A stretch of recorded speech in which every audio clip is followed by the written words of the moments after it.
বর্তমানে আপনার বাজেট যদি 20,000 টাকার উপরে হয়ে থাকে তাহলে অফিসিয়াল এবং আনঅফিসিয়াল মিলিয়ে কোন ফোনগুলো আপনার জন্য সবচেয়ে বেস্ট হবে সেটা জানার জন্য এই ভিডিওর নিচে লাইক বাটনে ক্লিক করে শেষ পর্যন্ত দেখতেই থাকুন। সো আজকের ভিডিওর সেরা 5টি স্মার্টফোনের মধ্যে 5 নম্বর অবস্থানে রয়েছে Realme 8 5G স্মার্টফোনটা। বর্তমানে এই ফোনটা হচ্ছে গিয়ে একমাত্র স্মার্টফোন যেটা কিনা এই বাজেটের মধ্যে আমাদেরকে 5G কানেক্টিভিটি অফার করছে। যদিও কিনা এখনো অবধি বাংলাদেশে 5G আসেনি, তারপরও ফোনটার আদার্স স্পেসিফিকেশন বাজেট অনুযায়ী মোটামুটি ভালোই বলা চলে। 6.5 ইঞ্চির একটি 90 হার্জের IPS LCD প্যানেল ইউজ করা হয়েছে Realme 8 5G স্মার্টফোনটাতে।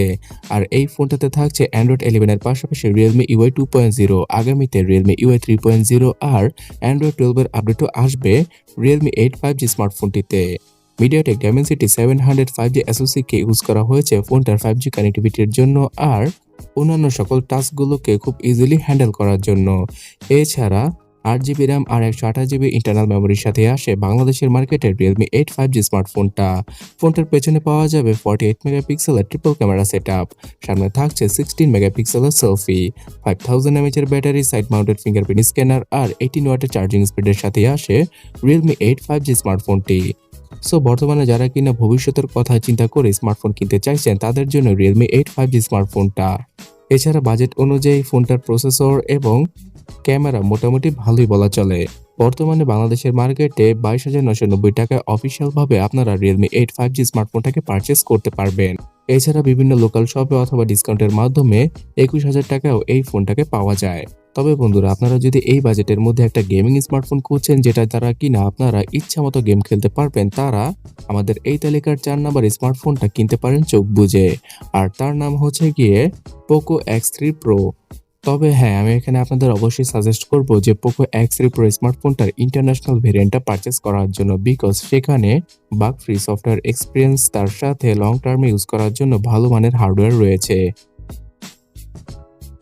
6.67 ইঞ্চির 120 হার্জের IPS LCD প্যানেলকে ইউজ করা হয়েছে Poco X3 Pro স্মার্টফোনটার ডিসপ্লে হিসেবে। এখানে পাওয়া যাবে 240 হার্জের টাচ স্যাম্পলিং রেট। সো যারা কিনা গেমার রয়েছেন তাদের জন্য এই জিনিসটা অনেক বেশি কাজে আসবে। কর্নিং গরিলা গ্লাস 6 এর প্রোটেকশন রয়েছে ফোনটার ডিসপ্লের উপরে। এছাড়া কোয়ালকম স্ন্যাপড্রাগন 860 SoCর সাথে আসে Poco X3 Pro স্মার্টফোনটা, যার জন্য কিনা আপনারা গেমিং এর সব ধরনের হাই গ্রাফিক্সের গেমগুলো ম্যাক্স গ্রাফিক্সে রেখে প্লে করতে পারবেন। পাবজিতে 60 FPS এর আউটপুট পাওয়া যাবে এবং ফ্রি ফায়ার গেমটি ম্যাক্স সেটিংসে রেখে সর্বোচ্চ FPS এ প্লে করা পসিবল। এছাড়া এই ফোনটাতে থাকছে 6GB RAM এর পাশাপাশি 128GB ইন্টারনাল মেমোরি এবং এই ফোনটির 8GB RAM এর ভার্সনও পাওয়া যায়। 48 মেগাপিক্সেলের কোয়াড রিয়ার ক্যামেরা সেটআপ থাকছে ফোনটার পেছনে। তার সাথে 20 মেগাপিক্সেলের সেলফি ক্যামেরাকে ইউজ করা হয়েছে X3 Pro স্মার্টফোনটা সেলফি ক্যামেরা হিসেবে। 5160 mAh এর ব্যাটারি, 33 ওয়াটের চার্জিং স্পিড এবং সাইড মাউন্টেড ফিঙ্গারপ্রিন্ট স্ক্যানারের সাথে আসে Poco X3 Pro স্মার্টফোনটা। ফোনটিতে পাওয়া যাবে ডুয়াল স্টোরেজ স্পিকার আর 3.5mm হেডফোন জ্যাক। সো আপনারা হয়তো বুঝতেই পেরেছেন শুধুমাত্র গেমিং এর জন্যই Poco X3 Pro স্মার্টফোনটা যে কারোর জন্য বেস্ট হবে। বর্তমানে আনঅফিশিয়ালি 23 থেকে শুরু করে 25,000 টাকার ভেতরে Poco X3 Pro স্মার্টফোনটার 6GB আর 8GB RAM এর ভার্সন পাওয়া যায়। অফিশিয়ালি এই ফোনটার প্রাইস 29 থেকে 31,000 টাকা। অলরাইট ভিউয়ার্স, IPS LCD প্যানেলের ডিসপ্লের বদলে এবার যদি আপনারা AMOLED প্যানেলের ডিসপ্লের সাথে আসা কোনো স্মার্টফোন কিনতে চান তাহলে এই তালিকার পরবর্তী 3টে স্মার্টফোন শুধুমাত্র আপনার জন্য। আমাদের এই তালিকায় থাকা 3 নম্বর স্মার্টফোনটা একটা অফিসিয়াল স্মার্টফোন। Vivo V21e স্মার্টফোনটা আপনারা বর্তমানে কিনতে পারেন যদি আপনাদের বাজেট 25,000 টাকার উপরে হয়ে থাকে। Vivo V21e স্মার্টফোনটা অনেকটা স্লিম অর্থাৎ পাতলা একটা স্মার্টফোন এবং এই বাজেটের মধ্যে সুন্দর একটা ডিজাইনের সাথে আসে Vivo V21e স্মার্টফোনটা। তো চলুন জানা যাক ফোনটির স্পেসিফিকেশন সম্পর্কে। 6.44 ইঞ্চির একটি নটযুক্ত AMOLED প্যানেলের ডিসপ্লের সাথে আসে Vivo V21e স্মার্টফোনটা। এখানে কোনো হায়ার রিফ্রেশ রেটকে ইউজ করেনি ভিভো। কোয়ালকম স্ন্যাপড্রাগন 720G SoCটা থাকছে ফোনটার চিপসেট হিসেবে। পাওয়া যাবে 8GB RAM আর 128GB ইন্টারনাল মেমোরি। এই ফোনটিতে আপনারা 64 মেগাপিক্সেলের ট্রিপল রিয়ার ক্যামেরা সেটআপ পেয়ে যাবেন। তবে সেলফি ক্যামেরা হিসেবে সবচেয়ে হাই রেজোলিউশনের অর্থাৎ 44 মেগাপিক্সেলের সেলফিকে ইউজ করেছে ভিভো। ফ্রন্ট এবং ব্যাক ক্যামেরার দ্বারাই 4K তে ভিডিও রেকর্ডিং করা পসিবল। তাছাড়া শুধুমাত্র 4000 mAh এর ব্যাটারি এবং 33 ওয়াটের চার্জিং স্পিডের সাথে আসে Vivo V21e স্মার্টফোনটা। এখানে পাওয়া যাবে আন্ডার ডিসপ্লে ফিঙ্গারপ্রিন্ট স্ক্যানার, তার সাথে সব ধরনের প্রয়োজনীয় সেন্সর। তো বন্ধুরা, ভিভো তাদের এই ফোনটিকে অনেক বেশি পাতলা করতে গিয়ে শুধুমাত্র 4000 এর ব্যাটারি দিয়েছে। এছাড়া ফোনটিতে নেই কোনো হায়ার রিফ্রেশ রেট, তবে অ্যাজ এ অফিসিয়াল ডিভাইস এবং সেলফি ডিভাইস হিসেবে আপনারা ভিভো V21e স্মার্টফোনটাকে অনায়াসে পারচেস করতে পারবেন বর্তমানে 25 থেকে 27,000 টাকার ভেতরে। তবে আপনারা যদি অ্যামোলেড ডিসপ্লের সাথে আসা স্মার্টফোনের পাশাপাশি 5000 এর ব্যাটারি রয়েছে এমন কোন স্মার্টফোন খুঁজছেন, তাহলে এই তালিকার পরবর্তী স্মার্টফোনটা আপনার জন্য। আমাদের এই তালিকার 2 নম্বর স্থানে রয়েছে Realme 8 4G স্মার্টফোনটা। প্রথমে স্পেসিফিকেশন সম্পর্কে জানা যাক। 6.4 ইঞ্চির একটি কম্প্যাক্ট সাইজের সুপার অ্যামোলেড প্যানেলের ডিসপ্লে থাকছে রিয়েলমির এই ফোনটিতে, যেখানে কিনা HDR10 এর সাপোর্ট এবং 1000 নিটসের পিক ব্রাইটনেস পেয়ে যাবেন আপনারা। ফোনটিতে পাওয়া যাবে আন্ডার ডিসপ্লে ফিঙ্গারপ্রিন্ট স্ক্যানার।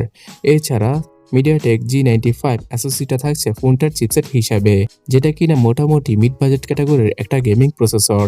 তার সাথে 8GB র্যাম আর 128GB ইন্টারনাল মেমোরি ইউজ করেছে রিয়েলমি এখানে। এবং এই ফোনটিতে পাওয়া যাবে 64 মেগাপিক্সেলের কোয়াড রিয়ার ক্যামেরা সেটআপ, 16 মেগাপিক্সেলের সেলফি পাওয়া যাবে ফোনটার সামনে।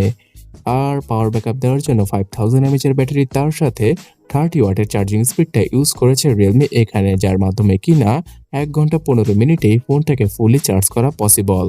সো বর্তমানে Realme 8 4G স্মার্টফোনটা অফিসিয়াল ডিভাইস হিসেবে 23,000 টাকায় পাওয়া যাচ্ছে। তবে আপনারা বিভিন্ন লোকাল শপে 21,000 টাকাও এই ফোনটাকে পারচেস করতে পারবেন। Realme 8 4G স্মার্টফোনটার বিশেষত হচ্ছে গিয়ে সফটওয়্যার এক্সপিরিয়েন্সগত দিক দিয়ে ফোনটাতে তেমন কোনো সমস্যা নেই। এছাড়া বর্তমানে যারা কিনা এই ফোনটিকে ইউজ করছেন তারা কোনো হিটিং ইস্যুও পাননি। অর্থাৎ খুব ভালো এবং পজিটিভ রিভিউ এসেছে যারা কিনা ফোনটা ইউজ করেছেন তাদের পক্ষ থেকে। তবে আপনি যদি চান যে আপনার ফোনের মধ্যে 120 হার্টজের অ্যামোলেড প্যানেলের ডিসপ্লে থাকবে, তার সাথে অন্যান্য সকল ফিচারগত দিক দিয়েও সেই ফোনটা পারফেক্ট হবে, তাহলে আমাদের এই তালিকায় থাকা 1 নম্বর স্মার্টফোনটা শুধুমাত্র আপনার জন্য। এবং সেই ফোনটা হচ্ছে গিয়ে Redmi Note 10 Pro। এই ফোনটা যদি আপনারা আনঅফিশিয়ালি বর্তমানে পারচেস করেন তাহলে আপনাদের জন্য বেটার হয়, বিকজ অফিসিয়াল প্রাইসটা কিছুটা বেশি। 6.67 ইঞ্চির 120 হার্টজের সুপার অ্যামোলেড প্যানেলকে ইউজ করেছে রেডমি তাদের Note 10 Pro স্মার্টফোনটাতে, এবং এই ফোনটার ডিসপ্লের 5 হল কাটআউটটা সবচেয়ে ছোট। কোয়ালকম স্ন্যাপড্রাগন 732G SoCটা থাকছে ফোনটার চিপসেট হিসেবে। পাওয়া যাবে 6GB এবং 8GB র্যামের ভেরিয়েন্ট, তার সাথে 64GB এবং 128GBর ইন্টারনাল মেমোরিও পেয়ে যাবেন আপনারা। 64 মেগাপিক্সেলের কোয়াড রিয়ার ক্যামেরা সেটআপ আর 16 মেগাপিক্সেলের সেলফি ক্যামেরা ইউজ করা হয়েছে ফোনটার ফ্রন্টে। এছাড়া এই ফোনটিতে পাওয়া যাবে 5020 mAh এর ব্যাটারি আর 33 ওয়াটের charging speed, dual stereo speaker, 3.5mm headphone jack আর আয়ার ব্লাস্টার সহ সব ধরনের প্রয়োজনীয় সেন্সরই পাওয়া যাবে Redmi Note 10 Pro স্মার্টফোনটাতে। তো যারা কিনা মোটামুটি গেমিং এবং ক্যামেরা স্মার্টফোন খুঁজছেন তাদের জন্য এই ফোনটি। এছাড়া এই স্মার্টফোনটার display one of the best display এই বাজেট সেগমেন্টে। তবে Redmi Note 10 Pro স্মার্টফোনটার ইন্ডিয়ান ভেরিয়েন্টে অনেক বেশি প্রবলেম রয়েছে। অনেকেই সফটওয়্যারগত ক্ষেত্রে স্যাটিসফাই নয় এই ফোনটাকে ইউজ করে। সো আপনারা অবশ্যই এই স্মার্টফোনটার ইন্টারন্যাশনাল ভার্সনটাকে নেওয়ার চেষ্টা করবেন। বর্তমানে আনঅফিশিয়ালি Redmi Note 10 Pro স্মার্টফোনটা 23 থেকে শুরু করে 25,000 টাকার ভেতরে পেয়ে যাবেন আপনারা। আর এই বাজেটের মধ্যে 6GB আর 8GB র্যামের ভার্সনটাই পাওয়া যায়।